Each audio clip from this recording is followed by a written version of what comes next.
अस्सलाम वालेकुम नाज़रीन, पॉलिटिक्स बॉक्स में खुशामदीद। मैं हूं अली अमजद चौधरी। और अगर आपने अभी तक पॉलिटिक्स बॉक्स को सब्सक्राइब नहीं किया, इसे सब्सक्राइब कर लें, क्योंकि पॉलिटिक्स बॉक्स की टीम जा रही है पूरे पाकिस्तान में, कौमी असम्बली के हर हल्के में और सूबाई असम्बली के भी हर हल्के में, और जानेगी कि कौन सा उम्मीदवार इस वक्त बेहतर पोजीशन में है, कौन सी पार्टी बेहतर पोजीशन में है, आने वाले इंतखाब में कौन यहां से जीतने जा रहा है। कौमी असम्बली का हल्का है NA 144, खानेवाल का ये हल्का है। कबीर वाला तहसील पर ये मुश्तमिल है। बड़ा ही अहम तरीन हल्का है। और गुज़िश्ता आम इंतखाबात में यहाँ तवील अरसे बाद सैयद फ़खर इमाम साहब, साबिक वफाकी वज़ीर, यहाँ से कामयाब हुए थे।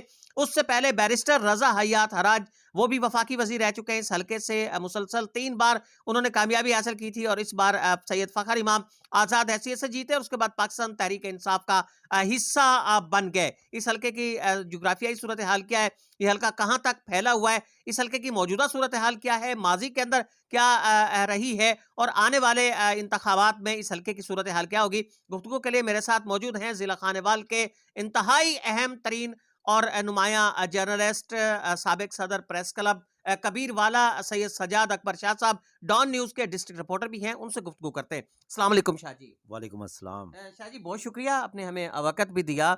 हल्के की सूरत हाल माज़ी के दौरान क्या रही है? कौन से बड़े ग्रुप्स के दरमियान दरअसल ये मुकाबला होता रहा है? बेसिक ये जो 150 पहले 150 था इस हल्के का, अब ये 144 हो चुका है। ये कबीर वाला का हल्का जो है, इसमें बेसिक जो है पॉलिटिक्स को अगर हम देखें तो इसमें पार्टी का वोट नहीं है, बहुत कम वोट है। ये ग्रोई सियासत है। यहाँ पे हराज ग्रुप और सैयद ग्रुप दो बरसरे इक़्तिदार भी मुख्तलिफ अदवार में रहे हैं। इनका आपस में काफ़ी ज़्यादा कंपटीशन होता है। माजी में अगर देखा जाए तो यहाँ पे सैयद फ़खर इमाम शाह साहब और उनका मद्दे मुकाबिल जो हैं वो रज़ा यात हराज साहब, बैरिस्टर रज़ा यात हराज साहब, ये दोनों का आपस में बड़ा कंपटीशन रहा है। और बैरिस्टर रज़ा यात हराज साहब ने तालीम बरिस्ट्री के फ़ौरी बाद जब पाकिस्तान आए तो यहाँ पे उन्होंने सियासत का आगाज़ किया। तो पहले इलेक्शन में वो लूज़ हुए थे, ज़िमनी इलेक्शन हो गए थे। उसके बाद फिर मुसलसल वो 3 मरतबा जो है वो यहाँ से रुकने कौमी असम्बली मुंतखब हुए हैं। और उन्होंने कबीरवाला के अंदर बहुत सारी जो तरक्याती कामों में अपना एक हिस्सा जो है वो मुकम्मल तरीके से किरदार अदा किया उन्होंने।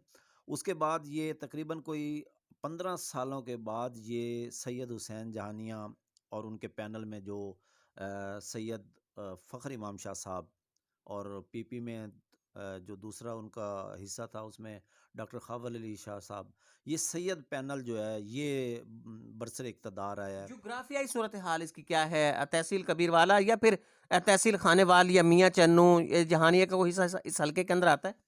नहीं, इसमें खानेवाल का हिस्सा भी इसमें शामिल है। ये कबीरवाला का ये हल्का, ये बहुत बड़ा हल्का है। अगर देखा जाए कौमी असम्बली के जो बड़े हल्के हैं उसमें इसका शुमार होता है। ये मुल्तान के साथ रावां से आगे ये शुरू होता है, और ये शोरकोट के साथ जो हवेली कुरंगा उन इलाकों से जाके ये मिलता है। यानी इसकी अगर जोग्राफ़ी पोजीशन देखी जाए तो ये मुल्तान एक साइड से इस हल्के को लगता है, दूसरी साइड से ये झंग शोरकोट वाला एरिया लगता है। इधर देखा जाए तो मुज़फ़्फ़रगढ़ इसको टच करता है, और दूसरी साइडों पे अगर देखा जाए तो ये आपका फैसलाबाद ये जो एरिया है वो इसको टच करता है। उधर से मियाँ चन्नू और खानेवाल, मियाँ चन्नू और खानेवाल के जो इलाके हैं वो इसमें शामिल तो नहीं है। लेकिन ये कबीर वाला जो पंजाब की, जिसका शुमार पंजाब की बड़ी तहसीलों में होता है, उसी तरह ये पंजाब का एक बड़ा हल्का है जोग्राफिया लिहाज से। और इसमें वोटर्स जो हैं उनकी भी तादाद काफ़ी ज़्यादा है। अच्छा, 2002 से कबल सूरत हाल ये होती थी कि एक बार हराज ग्रुप जीत गया, एक बार सैयद ग्रुप जीत गया, लेकिन 2002 के बाद मुसलसल 3 बार सैयद ग्रुप को शिकस्त हुई थी। इसकी वजह क्या थी? क्यों हारे सैयद ग्रुप जो है मुसलसल 3 बार? बेसिक सैयद ग्रुप की जानिब से एक नारा बुलंद किया गया था, और वो नारा जो है वो उस पे वो पूरे अमल पैरा नहीं हो सके। उन्होंने, शाह साहब ने मुख्तलिफ स्पीचेस में पहले भी कहा था, और अब भी उन्होंने वही नारा लगाया है साहब कंपेन के दौरान इलेक्शन में, कि हम कबीर वाला शहर को पेरिस बना देंगे। लेकिन उनकी जानिब से वो पेरिस बनने वाले जो वो ऐलानात थे वो पूरे नहीं तो ये आए। आप समझते हैं कि एक अवामी रद्द-ए-अमल था, शाह साहब ने जो वादे किए थे वो पूरे नहीं किए थे, जिसकी वजह से ऐसा हुआ? हाँ, ये एक एक एक ये भी है, और दूसरा शाह साहब के जो भाई हैं वहाँ पे डॉक्टर ख़ावर अली शाह साहब, जो अब पीर फ़खर इमाम शाह साहब के नीचे पीपी की सीट पे जिन्होंने अब इलेक्शन लड़ा है, 2 मर्तबा ये पीर फ़खर इमाम शाह साहब के मद्दे मुकाबिल जो हैं, ये वहाँ से इलेक्शन लड़ते रहे हैं, जिसकी वजह से सैयद ग्रुप का बैंक वोट जो है वो डिवाइड हुआ और उसका डेफ़िनेट जो फ़ायदा है वो हराज ग्रुप के बैरिस्टर रज़ा यात हराज साहब को होता रहा है, जिसकी वजह से वो जो है वो मुसलसल 2 मर्तबा तो वो इस यानी जीते तो 3 मर्तबा हैं। पहली मर्तबा वो अपनी वर्थ पे आए, 2 मर्तबा वो वैसे जीत गया। उन्होंने उस टाइम में डिलीवर बहुत ज़्यादा किया है। इस बार जो लास्ट टाइम में जो इलेक्शन था, इसमें सिचुएशन जो है वो इस तरह की थी कि बैरिस्टर रज़ा यात हराज साहब जो हैं वो पाकिस्तान तहरीक इंसाफ से इलेक्शन लड़ रहे थे और उनके मद्दे मुकाबिल पीर फ़खर इमाम शाह आज़ाद उम्मीदवार की हैसियत से इलेक्शन लड़ रहे थे। लेकिन उसमें बैरिस्टर रज़ा यात हराज साहब को तकरीबन कोई 10,000 के राउंड अबाउट कोई वोटों से उन्हें शिकस्त हुई। उसके बाद पीर फ़खर इमाम शाह साहब जो हैं वो आज़ाद उम्मीदवार थे। विन करने के बाद वो पाकिस्तान तहरीक इंसाफ का हिस्सा बने और उन्होंने जाके वो पाकिस्तान तहरीक इंसाफ में बतौर मिनिस्टर भी उन्होंने अपनी खिदमात सरंजाम दी हैं। अब भी वो पाकिस्तान तहरीक इंसाफ के साथ खड़े हैं।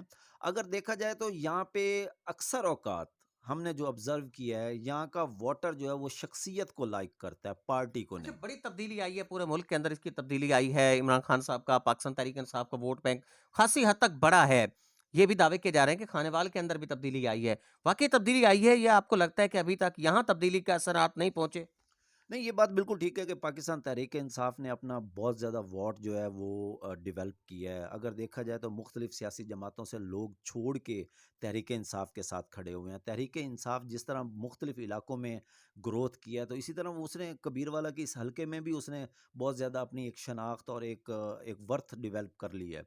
पीर फ़खर इमाम शाह साहब जो हैं बेसिक जो है इस बार भी उनके वही वादा और वही चीज़ें वो डिलीवर नहीं कर पाए।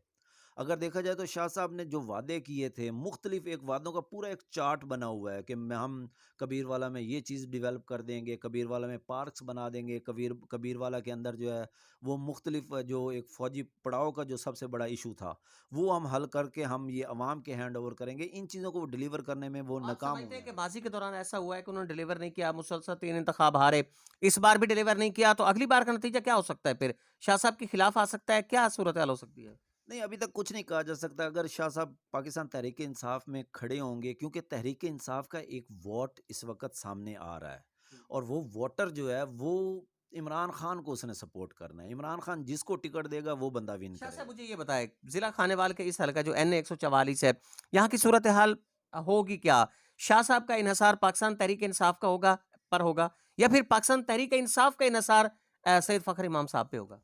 नहीं, ये तो शाह साहब हमेशा बड़े जो जब फ़ैसला करते हैं तो वो बड़ी सारी चीज़ों को मद्देनज़र रख के करते हैं। वो अपनी सियासी वर्थ और अपनी शख्सियत को मद्देनज़र रखते हुए फ़ैसला करते हैं। अगर वो पाकिस्तान तहरीक-ए-इंसाफ में दोबारा से इलेक्शन लड़ते हैं और इस वक़्त भी 2 चीज़ें जो हैं वो बहुत ज़्यादा सामने आ रही हैं। एक तो शाह साहब के बेटे जो हैं पीर आबिद इमाम शाह साहब, वो इस वक़्त तैयारी किए हुए हैं। अगर पीर आबिद इमाम शाह साहब हैं और बैरिस्टर रज़ा यात हराज साहब किसी और सियासी पार्टी या आज़ाद उम्मीदवार की हैसियत से आते हैं, तो बहुत क्लोज़ कॉम्पिटिशन होगा। ये इतना क्लोज़ कॉम्पिटिशन होगा कि आप उस पे पहले से कोई तजज़िया नहीं दे सकते कि कौन विन करेगा, क्योंकि सियासी तौर पे जो वादे सैयद ग्रुप ने किए थे, वो पूरे नहीं कर सके। एनए की सैयद पोज़ीशन में। सैयद आबिद इमाम की जगह अगर सैयद फ़खर इमाम साहब ही लड़ते हैं, तो फिर भी नतीजा यही होगा, इतना ही करीबी मुकाबला होगा या फिर कोई फ़र्क ज़्यादा हो सकता है? नहीं, अगर पीर फ़खर इमाम शाह साहब आते हैं, तो फिर वोटर जो है वो क्या डिसीज़न करता है, मेरे ख़्याल में पीर फ़खर इमाम शाह साहब उसमें ज़्यादा फ़ेवरेट होंगे, बैरिस्टर रज़ा यात हराज के मुकाबले में। लेकिन आखिरी टाइम में इलेक्शन कब होते हैं, पीटीआई का जो ग्राफ है वो अगर डाउन होता है तो डेफिनेट यहाँ पे भी पीटीआई का वोटर जो है वो अपना रुख चेंज करेगा।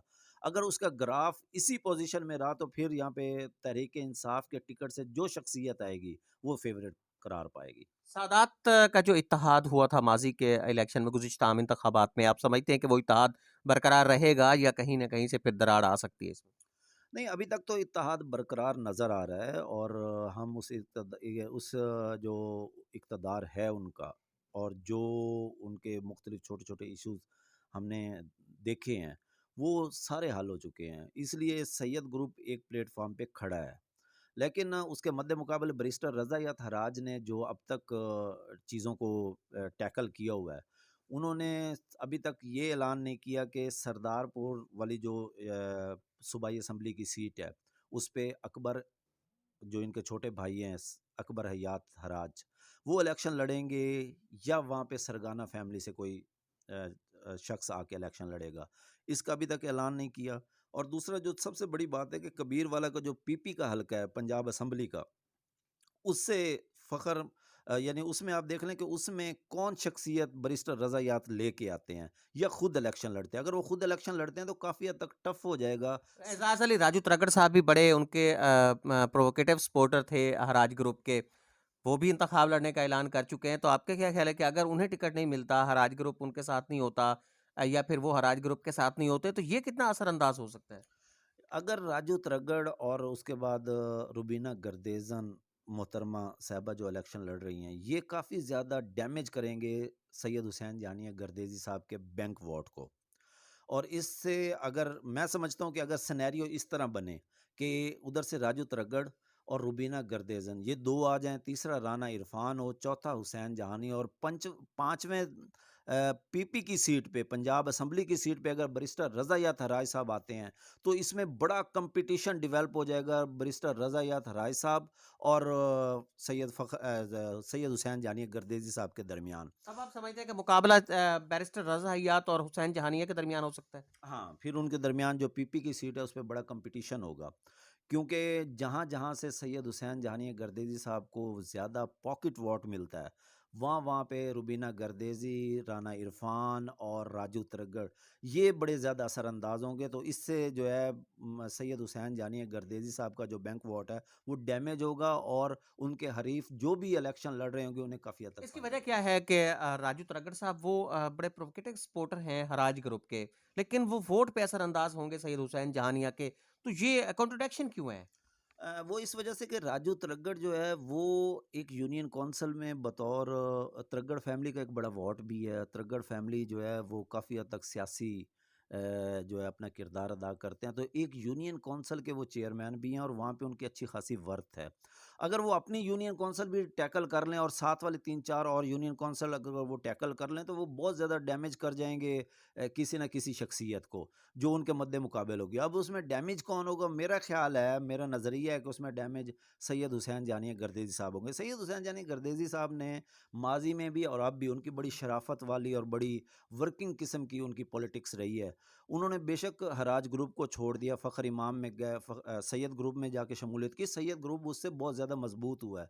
अगर खुदा न ख़ास्ता वो सैयद ग्रुप को छोड़ के आज़ाद हैसियत से आ जाते हैं या वो दोबारा हराज ग्रुप में आ जाते हैं तो उससे जो है सैयद ग्रुप को बहुत ज़्यादा धचका लगेगा और हराज ग्रुप फिर एक मर्तबा दोबारा से ताकतवर होकर सामने आ जाएगा। साबिक चेयरमैन डिस्ट्रिक्ट काउंसिल रज़ा सरगाना साहब भी इस वक़्त उनकी सरगर्मियाँ बड़े अरूज पर हैं इस वक़्त। तो आप देख रहे हैं कि सूबाई असम्बली का इंतखाब उन्होंने लड़ना है। अगर उनको टिकट नहीं मिलता तो उनके और हराज ग्रुप की राहें जुदा हो सकती हैं, या फिर आप समझते हैं कि अगर अकबर हयात को टिकट मिलता है तो तब भी ये राहें जुदा नहीं होंगी?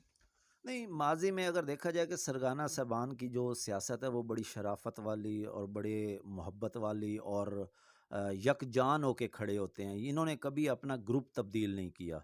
वफ़ादार तबका तसव्वुर किया जाता है सियासी घरानों में ना जो सरगाना फ़ैमिली है। तो मेरा नहीं ख़्याल कि सरगाना फ़ैमिली में जो रज़ा सरगाना साहब हैं ये हराज ग्रुप को छोड़ेंगे। इस दौर में टूट-फूट किस ग्रुप के अंदर ज़्यादा हुई है? हराज ग्रुप के अंदर ज़्यादा हुई है, या फिर सादात ग्रुप के अंदर? किसके अंदर टूट-फूट ज़्यादा हुई है?